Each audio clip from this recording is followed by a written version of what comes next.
Welcome to Math Solutions. In this video, we will go over standard deviation.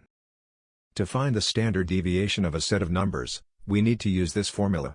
Let's dissect it. The alpha symbol represents the standard deviation of our population. The summation symbol represents the sum of what is in the parentheses. What is in the parentheses is a capital X, representing all values within the population, and a micro symbol, representing the mean of the population. Finally, N represents the number of values within the population. Now that we understand the formula, let's try a couple of examples. Our first step is to calculate the mean of the population. I already have a video on the calculation of the mean, so I will skip the calculation process here.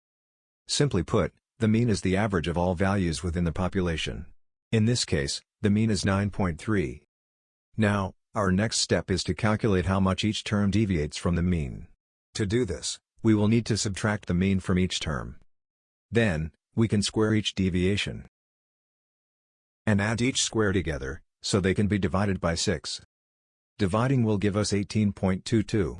Now, we just need to calculate the square root of 18.22, which is 4.27. Let's try another one. Once again, we will first calculate the mean, which is 2.975 in this case. We will round this to 2.98. Next, we will need to subtract 2.98 from each term in the population. Then, we can square each deviation so they can be added together. This gives us 866.12.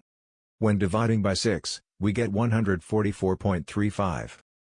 This gives a standard deviation of 12.01. Thank you for watching this video. Be sure to check out my Patreon at patreon.com/mathsolutionsx.